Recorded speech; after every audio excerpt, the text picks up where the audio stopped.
Bonjour à tous. La fête de Noël, c'est dans quelques jours. Et dans la ferveur de cette fête, comme chaque année, la première dame de Côte d'Ivoire, Dominique Ouattara, a offert ce vendredi un arbre de Noël à des milliers d'enfants de Côte d'Ivoire au palais présidentiel. L'occasion pour les tout-petits de passer un excellent et agréable moment. Ils sont repartis les bras chargés de cadeaux. C'est ce que nous raconte Alexis Ouadraogo.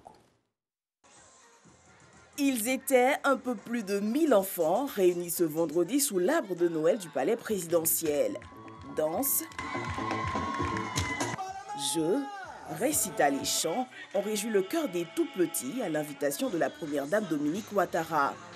Et c'est Fofana Zara du haut de ses 6 ans qui le dit bien fort. Maman Dominique, grâce à toi, aujourd'hui, de nombreux enfants qui n'avaient jamais reçu de cadeaux pendant la fête de Noël seront très heureux de pouvoir partager ces instants magiques. Du fond du cœur, nous ne t'oublions jamais. Cette fête restera gravée dans nos mémoires. Merci de nous avoir donné cette chance de découvrir ce prestigieux palais présidentiel.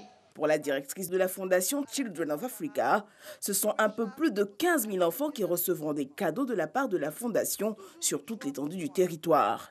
Cette année, vous êtes 1000 enfants âgés de 3 à 9 ans à prendre part à l'arbre de Noël ici au palais. Au lieu de 3000 enfants, comme pour les éditions précédentes, à cause de la Covid-19, cette maladie qui impose des mesures barrières. Malgré cette situation particulière, nous avons préparé une fête tout aussi belle pour rester conforme à notre tradition de plus de 20 ans d'offrir chaque année de merveilleux arbres de Noël à des milliers d'enfants. En plus de cela, nous organisons Noël dans diverses localités du pays pour le bonheur de nos enfants.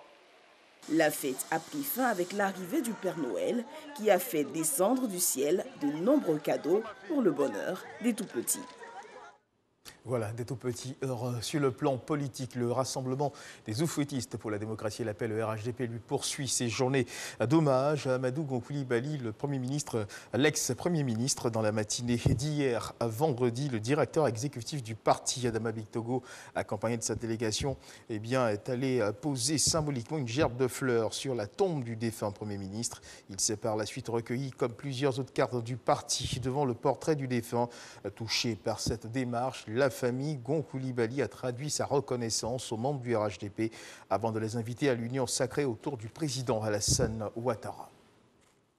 En visite de travail au Mali depuis le 16 décembre dernier, le directeur général de la RTI, Fousseni Dambélé, a rencontré son homologue de la télé publique malienne, Salif Sanogo, mais aussi et surtout le ministre de la Communication et de l'Économie numérique, le docteur Amadoune Touré.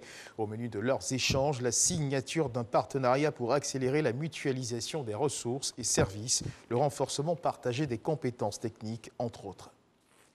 Et toujours dans l'actualité internationale, mais on reste au Mali, la grève lancée par l'UNTM, l'Union nationale des travailleurs du Mali, s'est achevée hier, à vendredi 18 décembre. Pendant 5 jours, les Maliens ont été appelés à cesser le travail, un mouvement qui a été bien suivi selon la première organisation syndicale du pays. Il n'y a eu aucune communication des autorités sur le sujet. Rappelons que l'UNTM s'était retiré mardi soir des négociations entamées avec le gouvernement après des propos tenus par le président Bandao jugés insultants. Le syndicat est finalement revenu vendredi à la table des négociations. Et puis en Centrafrique, la situation sécuritaire s'est fortement dégradée hier vendredi dans le pays à 9 jours de l'élection présidentielle et des élections législatives. Plusieurs localités de l'ouest du pays ont été attaquées par des membres de divers groupes armés selon les Nations Unies. La MINUSCA qui a déployé d'importants renforts et se dit en alerte maximale dans d'autres régions, y compris dans la capitale Bangui. En Éthiopie, les combats continuent au Tigré sans que l'on puisse savoir exactement où ils se situent car les télécommunications sont toujours coupées dans l'ensemble de la province.